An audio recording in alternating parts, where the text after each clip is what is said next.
ಯಜಮಾನರು ಮನೆಯಲ್ಲಿ ಇಲ್ಲದಾಗ ಅವರ ಹೆಂಡತಿ ನನ್ನನ್ನು ತೋಟದ ಮನೆಗೆ ಕರೆದು ಸುಖ ನೀಡುವಂತೆ ಕೇಳುತ್ತಾರೆ. ಆ ತೋಟದ ಮನೆಯಲ್ಲಿ ಅವರ ಸೌಂದರ್ಯವನ್ನು ಇಂಚಿಂಚು ಬಿಡದೆ ಚೆನ್ನಾಗಿ ಅನುಭವಿಸಿದ ಭಾರತದ ಸುಪ್ರಸಿದ್ಧ ಜ್ಯೋತಿಷರು ಪಂಡಿತ್ ರುದ್ರೇಶ್ವರ ಭಟ್ ನಿಮ್ಮ ಜೀವನದ ಸಮಸ್ಯೆಗಳಾದ ಪ್ರೀತಿ, ಪ್ರೇಮ, ಹೆಣ್ಣು ಅಥವಾ ಗಂಡು ವಶೀಕರಣ, ಸಂತಾನ, ಕೋರ್ಟ್ ಕೇಸ್ ಅಥವಾ ಸಾಲಬಾಧೆ, ಧನವಶ, ಹಣವಶ, ನಿಮ್ಮ ಇತರೆ ಯಾವುದೇ ಗುಪ್ತ ಸಮಸ್ಯೆಗಳಿರಲಿ ಕೆಲವೇ ನಿಮಿಷಗಳಲ್ಲಿ ಶಾಶ್ವತ ಪರಿಹಾರ ಮಾಡಿಕೊಡುತ್ತಾರೆ. ಬೆಂಗಾಳಿ ಅಗೋರಿ ನಾಗಾ ಸಾಧುಗಳ ಜೊತೆ ವಿದ್ಯಾಭ್ಯಾಸ ಮುಗಿಸಿ ಗುರುದೀಕ್ಷೆ ಪಡೆದಿರುವ ಪಂಡಿತ್ ರುದ್ರೇಶ್ವರ ಭಟ್ ಅವರಿಗೆ ಈಗಲೇ ಸಂಪರ್ಕಿಸಿ. 7676112560 7676112560. ಕತೆ ತುಂಬಾ ಇಂಟರೆಸ್ಟಿಂಗ್ ಇದೆ, ಕೊನೆವರೆಗೂ ಕೇಳಿ. ಪ್ರತಾಪ್ ಒಬ್ಬ ದೊಡ್ಡ ಜಮೀನ್ದಾರ. ಅವನ ಹತ್ತಿರ ದೊಡ್ಡ ದೊಡ್ಡ ತೋಟ ಮಾತ್ರವಲ್ಲದೆ ಅವನ ಬಳಿ ದೊಡ್ಡ ಫ್ಯಾಕ್ಟರಿಗಳು ಇದ್ದವು. ಊರಿನಲ್ಲಿ ಅನೇಕರಿಗೆ ಅವನು ಕೆಲಸವನ್ನು ಕೊಟ್ಟಿದ್ದನು. ನೋಡುವುದಕ್ಕೂ ಕೂಡ ಅವನು ಉತ್ತಮ ಮೈಕಟ್ಟನ್ನು ಹೊಂದಿದ್ದನು. ತುಂಬಾ ಬಲವಂತನಾದ ಅವನನ್ನು ನೋಡಿದರೆ ಎಲ್ಲರೂ ಭಯಪಡುತ್ತಿದ್ದರು. ಅವನಿಗೆ ಕೇವಲ ಹಳ್ಳಿಯಲ್ಲಿ ಮಾತ್ರವಲ್ಲದೆ ಪಕ್ಕದ ಊರಿನಲ್ಲೂ ಕೂಡ ಕೆಲವು ಫ್ಯಾಕ್ಟರಿಗಳನ್ನು ಹೊಂದಿದ್ದನು. ಹೀಗಾಗಿ ಆ ಊರಿನಲ್ಲೂ ಕೂಡ ಎಲ್ಲರೂ ಅವನಿಗೆ ಗೌರವ ಕೊಡುತ್ತಿದ್ದರು. ಹಾಗಂತ ಅವನು ವಯಸ್ಸಿನಲ್ಲಿ ಅಷ್ಟೇನೂ ದೊಡ್ಡವನಲ್ಲ. ಅವನಲ್ಲಿರುವ ಈ ಆಸ್ತಿಗೆ ಅವನ ತಂದೆ ಮೂಲ ಕಾರಣ. ಜಮೀನ್ದಾರನಾದ ಅವನ ಅಪ್ಪ ಕಷ್ಟಪಟ್ಟು ದುಡಿಯುತ್ತಿದ್ದನು. ಚಿಕ್ಕಂದಿನಿಂದಲೇ ಪ್ರತಾಪ್ನನ್ನು ತನ್ನ ಜೊತೆ ಕೆಲಸಕ್ಕೆ ಕರೆದುಕೊಂಡು ಹೋಗುತ್ತಾ ತನ್ನ ವ್ಯವಹಾರಗಳ ಬಗ್ಗೆ ತಿಳಿಸಿಕೊಡುತ್ತಿದ್ದನು. ಹಣ ಸಂಪಾದನೆಯ ಪ್ರಾಮುಖ್ಯತೆಯನ್ನು ಕೂಡ ಆಗಾಗ ತಿಳಿಸುತ್ತಿದ್ದನು. ಹೀಗಾಗಿ ಪ್ರತಾಪ್ ತನ್ನ ತಂದೆಯ ಜೊತೆಗೆ ಕೈಜೋಡಿಸಿ ಬಹುಬೇಗ ಎಲ್ಲ ವ್ಯವಹಾರಗಳನ್ನು ಪ್ರತಾಪ್ ನೋಡಿಕೊಳ್ಳುತ್ತಿದ್ದನು. ಇದರಿಂದ ಅವನ ತಂದೆಗೂ ಕೂಡ ತುಂಬಾ ಸಹಾಯವಾಯಿತು. ಅವರ ಆಸ್ತಿ ಕೂಡ ಬೇಗ ಬೆಳೆಯಿತು. ಪ್ರತಾಪ್ ಮದುವೆ ವಯಸ್ಸಿಗೆ ಬಂದ ಮಗನಿಗೆ ಒಂದು ಒಳ್ಳೆಯ ಹೆಣ್ಣನ್ನು ನೋಡಲು ತೊಡಗಿದ ಅವನ ಅಪ್ಪ ಅವನ ಅಂತಸ್ತಿಗೆ ತಕ್ಕಂತೆ ಒಬ್ಬಳು ಸುಂದರ ಹೆಣ್ಣನ್ನು ತಂದು ಪ್ರತಾಪನಿಗೆ ಮದುವೆ ಮಾಡಿದರು. ಅವರ ಮದುವೆ ವಿಜೃಂಭಣೆಯಿಂದ ನಡೆಯಿತು. ಸುಂದರವಾದ ಜೋಡಿಯನ್ನು ನೋಡಿ ಊರಿನವರೆಲ್ಲ ಹರಸಿದರು. ಕೆಲವು ದಿನ ಅವಳು ಮನೆಯಲ್ಲಿ ಹೊಂದಿಕೊಳ್ಳಲಿ ಅಂತ ಅವಳಿಗೆ ನೆರವಾಗಲು ಒಬ್ಬಳು ಹುಡುಗಿಯನ್ನ ಕೆಲಸಕ್ಕೆ ನೇಮಿಸಿದರು. ಗೌರಿಗೆ ತನ್ನ ಸೌಂದರ್ಯದ ಬಗ್ಗೆ ಸ್ವಲ್ಪ ಹೆಚ್ಚಿನ ಹೆಮ್ಮೆ ಇತ್ತು. ಸದಾಕಾಲ ತನ್ನ ಅಲಂಕಾರದಲ್ಲಿ ತೊಡಗಿಕೊಳ್ಳುವುದು, ಹೊಸ ಹೊಸ ಬಟ್ಟೆಗಳನ್ನು ಖರೀದಿಸುವುದು, ಇಂತಹ ಕೆಲಸಗಳಲ್ಲೇ ಹೆಚ್ಚಿನ ಸಮಯ ಕಳೆಯುತ್ತಿದ್ದಳು ಗೌರಿ. ಮನೆಯ ಕೆಲಸಗಳಲ್ಲಾಗಲಿ ತನ್ನ ಗಂಡನ ವ್ಯವಹಾರದ ಕುರಿತಾಗಲಿ ಯಾವುದೇ ಆಸಕ್ತಿಯನ್ನು ಅವಳು ತೋರಿಸುತ್ತಿರಲಿಲ್ಲ. ಕೆಲಸದ ಹುಡುಗಿಯ ಜೊತೆ ಕುಳಿತು ಸದಾ ಕಾಲ ಅವರಿವರ ವಿಷಯಗಳ ಬಗ್ಗೆ ಹರಟೆ ಹೊಡೆಯುತ್ತಾ ಕಾಲಹರಣ ಮಾಡುತ್ತಿದ್ದಳು. ಇದನ್ನು ಪ್ರತಾಪ್ ಗಮನಿಸಿದನು. ಇವಳನ್ನು ಹೀಗೆ ಬಿಡುವುದು ಸರಿಯಲ್ಲ ಅಂತ ಅಂದುಕೊಂಡನು. ಕೆಲಸದ ಹುಡುಗಿಯನ್ನು ಬೇರೆ ಕೆಲಸಕ್ಕೆ ಕಳುಹಿಸಿದರೆ ಗೌರಿ ಸ್ವಲ್ಪ ಬೇರೆ ಕೆಲಸಗಳ ಬಗ್ಗೆ ಗಮನ ಕೊಡಬಹುದು ಅಂದುಕೊಂಡನು. ಹಾಗೆ ಆ ಕೆಲಸದ ಹುಡುಗಿಯನ್ನು ಹಿತ್ತಲಿನಲ್ಲಿ ಕೆಲಸ ಮಾಡಲು ಕಳುಹಿಸಿದನು. ಪ್ರತಾಪ್ ನೋಡಲು ಕಟ್ಟು ಮಸ್ತಾಗಿ ಎಲ್ಲರೂ ಅವನಿಗೆ ಭಯಪಟ್ಟರೂ ಕೂಡ ಅವನ ಮನಸ್ಸು ಮಾತ್ರ ಒಳ್ಳೆಯದು. ಕಷ್ಟದಲ್ಲಿದ್ದೇನೆ ಅಂತ ಯಾರೇ ಬಂದು ತಮ್ಮ ಕಷ್ಟವನ್ನು ತೋಡಿಕೊಂಡರೂ ಪ್ರತಾಪ್ ಅವರಿಗೆ ಸಹಾಯ ಮಾಡುತ್ತಿದ್ದನು. ಹಾಗಾಗಿ ಊರಿನವರು ಅವನಿಗೆ ಕೇವಲ ಭಯಪಡುವುದು ಮಾತ್ರ ಅಲ್ಲ, ಅವನಿಗೆ ಗೌರವವನ್ನು ಕೊಡುತ್ತಿದ್ದರು.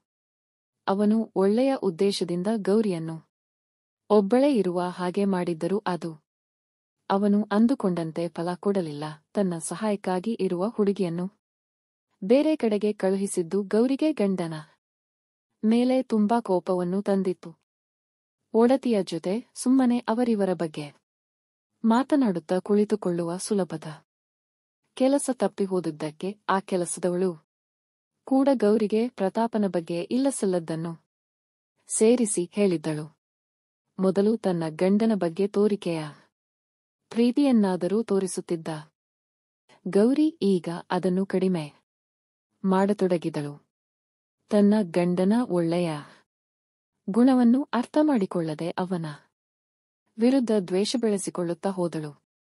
ಯಾವಾಗ ನೋಡಿದರೂ ಡ್ರೆಸ್ ಹಾಕಿಕೊಂಡು ಸುತ್ತಾಡುವುದು, ಐಷಾರಾಮಿ ಜೀವನದಲ್ಲಿ ಸುಖಪಡುತ್ತಾ ಕುಳಿತಿರುತ್ತಿದ್ದಳು. ಇದನ್ನು ಬಿಟ್ಟರೆ ಕೆಲಸದವರ ಬಗ್ಗೆ ನಿಗಾ ಇಡುವುದು, ಗಂಡನ ಕೆಲಸದಲ್ಲಿ ಸಹಾಯ ಮಾಡುವುದು ಏನನ್ನೂ ಮಾಡುತ್ತಿರಲಿಲ್ಲ. ಪ್ರತಾಪ್ ಇದರ ಬಗ್ಗೆ ಅಷ್ಟಾಗಿ ತಲೆ ಕೆಡಿಸಿಕೊಳ್ಳಲಿಲ್ಲ. ಇತ್ತೀಚೆಗಷ್ಟೇ ಅವರ ಮನೆಯಲ್ಲಿ ಕೆಲಸಕ್ಕೆ ಅಂತ ಒಂದಿಬ್ಬರು ಹೊಸ ಕೆಲಸಗಾರರನ್ನು ನೇಮಿಸಿಕೊಂಡಿದ್ದ. ಅದರಲ್ಲಿ ವೀರಣ್ಣ ಕೂಡ ಒಬ್ಬ. ವೀರಣ್ಣ ಬಹುಬೇಗ ಚೆನ್ನಾಗಿ ಕೆಲಸ ಮಾಡುತ್ತಾ ಪ್ರತಾಪ್ನ ಪ್ರೀತಿ ಪಾತ್ರನಾದನು. ಒಂದು ದಿನ ಪ್ರತಾಪ್ ಯಾವುದೋ ದೂರದ ವೀರಣ್ಣ ನೋಡುವುದಕ್ಕೆ ಆಕರ್ಷಕವಾಗಿದ್ದನು. ಅವನ ಸುಂದರ ಮೈಕಟ್ಟು ಎಂಥವರನ್ನಾದರೂ ಒಮ್ಮೆ ಆಕರ್ಷಿಸುತ್ತಿತ್ತು. ಮನೆಯ ಸುತ್ತಮುತ್ತಲೂ ಅವನು ಕೆಲಸಕ್ಕೆ ಓಡಾಡುತ್ತಿದ್ದುದರಿಂದ ಗೌರಿಗೆ ಅವನ ಮೇಲೆ ಕಣ್ಣು ಬಿತ್ತು. ಹೇಗಾದರೂ ಮಾಡಿ ಅವನನ್ನು ಒಲಿಸಿಕೊಳ್ಳಬೇಕು ಅಂತ ಅಂದುಕೊಂಡಳು. ತನ್ನ ಗಂಡನೂ ಕೂಡ ಚೆನ್ನಾಗಿದ್ದರೂ ಅವನ ಮೇಲಿನ ಕೋಪದಿಂದ ಅವನ ಇಷ್ಟಕ್ಕೆ ವಿರುದ್ಧವಾಗಿ ಏನನ್ನಾದರೂ ಮಾಡಬೇಕು ಅಂತ ಮನಸ್ಸಲ್ಲೇ ಅಂದುಕೊಳ್ಳುತ್ತಿದ್ದಳು. ಗೌರಿ ವೀರಣ್ಣ ಓಡಾಡುವಾಗ ಅವನ ಎದುರಿಗೆ ನಿಂತುಕೊಳ್ಳುವುದು, ಅವನಿಗೆ ಆಗಾಗ ಡಿಕ್ಕಿ ಹೊಡೆಯುವುದು ಮಾಡುತ್ತಿದ್ದಳು. ಆದರೆ ವೀರಣ್ಣ ಇದ್ಯಾವುದನ್ನೂ ಗಣನೆಗೆ ತೆಗೆದುಕೊಳ್ಳದೆ ತನ್ನ ಕೆಲಸದಲ್ಲಿ ನಿರತನಾಗಿರುತ್ತಿದ್ದನು. ಒಮ್ಮೆ ಪ್ರತಾಪ್ ಯಾವುದೋ ಸಂಬಂಧಿಕರ ಮದುವೆಗೆ ಅಂತ ಹೊರಗಡೆ ಹೋಗಿದ್ದ. ತನಗೆ ಮೈ ಹುಷಾರಿಲ್ಲ ಅಂತ ಗೌರಿ ಮನೆಯಲ್ಲೇ ಉಳಿದುಕೊಂಡಿದ್ದಳು. ಈ ಸಮಯವನ್ನು ಸರಿಯಾಗಿ ಬಳಸಿಕೊಳ್ಳಲು ಗೌರಿ ಯೋಚನೆ ಮಾಡಿದಳು. ಗೌರಿ ಬೀರಣ್ಣನನ್ನು ಮನೆ ಒಳಗೆ ಕರೆದಳು. ನಿನಗೆ ಕೆಲಸ ಇದೆ ಅಂತ ಹೇಳಿದಳು. ಏನು ಅಮ್ಮವೋ ಹೇಳಿ, ಬೇಗ ಮಾಡಿ ಮುಗಿಸುತ್ತೇನೆ ಅಂತ ವೀರಣ್ಣ ಹೇಳಿದ. ಸರಿ, ಮುಂದಿನ ಬಾಗಿಲನ್ನು ಹಾಕಿಕೊಂಡು ಬ್ರಾ ಅಂತ ಹೇಳಿದಳು. ಅಂತೆಯೇ ವೀರಣ್ಣ ಎದುರುಗಡೆಯ ಬಾಗಿಲನ್ನು ಹಾಕಿ ಗೌರಿ ಹತ್ತಿರ ಬಂದನು. ಆಗ ಗೌರಿ, ನೀನು ನಾನು ಹೇಳಿದ ಹಾಗೆ ಕೇಳಬೇಕು. ಹೇಗಿದ್ದರೂ ಮನೆಯಲ್ಲಿ ಈಗ ಯಾರೂ ಇಲ್ಲ. ಈಗ ನೀನು ನನಗೆ ನಿನ್ನ ದೇಹದ ಸುಖ ಕೊಡಬೇಕು ಅಂತ ಕೇಳಿದಳು. ಆ ಮಾತಿಗೆ ಶಾಕ್ ಆದ ವೀರಣ್ಣ, ಏನು ಹೇಳುತ್ತಾ ಇದ್ದೀರಾ ಅಮ್ಮಾವೇ? ಇದೆಲ್ಲ ನನ್ನಿಂದ ಆಗಲ್ಲ. ದಯವಿಟ್ಟು ನನ್ನನ್ನು ಬಿಟ್ಟು ಬಿಡಿ ಅಂದನು. ಆಗ ಗೌರಿ, ನಾನು ಒಮ್ಮೆ ಬೆಸಿದರೆ ಅದನ್ನು ಪಡೆದೇ ಪಡೆಯುತ್ತೇನೆ. ಈಗ ನೀನಾಗಿ ನನ್ನ ಜೊತೆ ಬರದಿದ್ದರೆ ನೀನೇ ನನ್ನನ್ನು ಕೆಡಿಸಲು ಬಂದೆ ಅಂತ ನಾನು ಯಜಮಾನರಲ್ಲಿ ಹೇಳುತ್ತೇನೆ. ಆಗ ನಿನ್ನ ಪರಿಸ್ಥಿತಿ ಏನಾಗುತ್ತದೆ ಅಂತ ಯೋಚನೆ ಮಾಡಿ ನೋಡು ಅಂದಳು. ಆಗ ವೀರಣ್ಣ, ಅದೇನೇ ಆಗಲಿ ಅಮ್ಮಾವೋ, ಆದರೆ ನಾನು ಈ ಕೆಲಸವನ್ನು ಮಾತ್ರ ಮಾಡುವುದಿಲ್ಲ. ದಯವಿಟ್ಟು ನನ್ನನ್ನು ಬಿಟ್ಟು ಬಿಡಿ ಅಂತ ಕೇಳಿಕೊಂಡನು. ಅದಕ್ಕೆ ಗೌರಿ, ಆದರೆ ಇದು ಇಷ್ಟಕ್ಕೆ ಮುಗಿಯುವುದಿಲ್ಲ. ನೀನು ಒಪ್ಪಿಕೊಳ್ಳದಿದ್ದರೆ ನಿನ್ನ ಮನೆಯವರಿಗೆಲ್ಲ ತೊಂದರೆ ಕೊಡುತ್ತೇನೆ. ಯೋಚನೆ ಮಾಡು. ನಾಳೆ ನಾನು ನಿನಗಾಗಿ ಹಿತ್ತಲಿನ ಮನೆಯಲ್ಲಿ ಕಾಯುತ್ತಿರುತ್ತೇನೆ.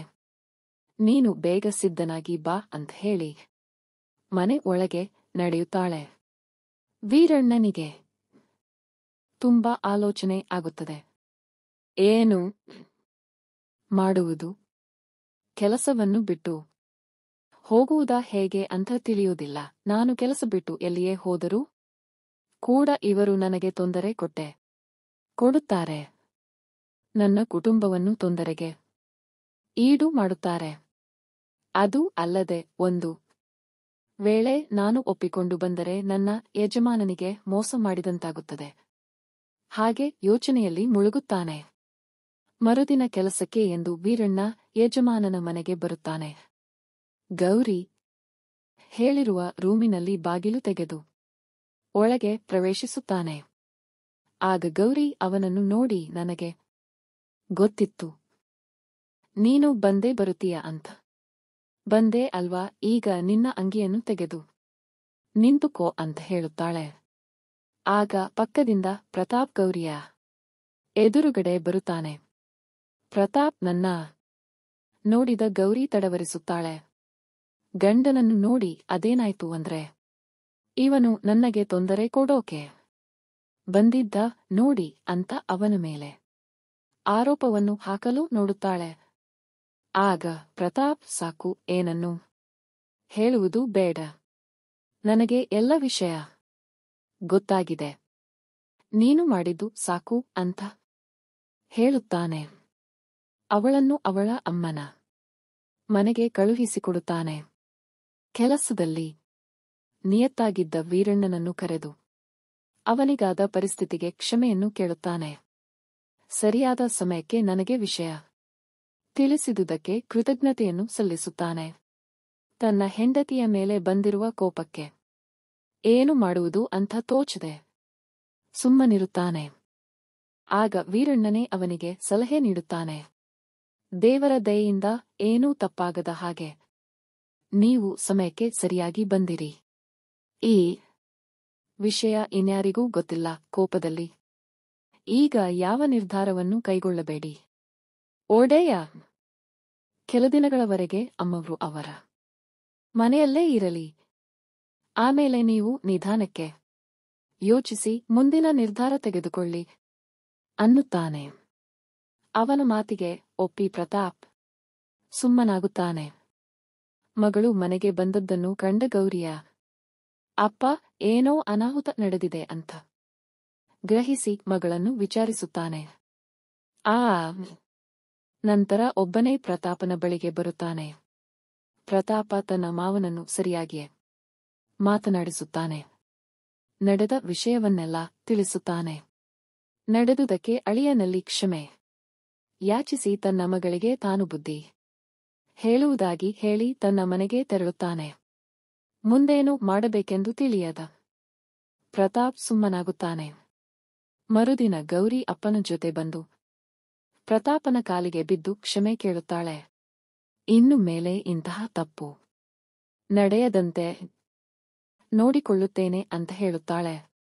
ತನ್ನ ಉದಾರ ಗುಣದಿಂದ ಪ್ರತಾಪ್ ಅವಳನ್ನು ಕ್ಷಮಿಸುತ್ತಾನೆ.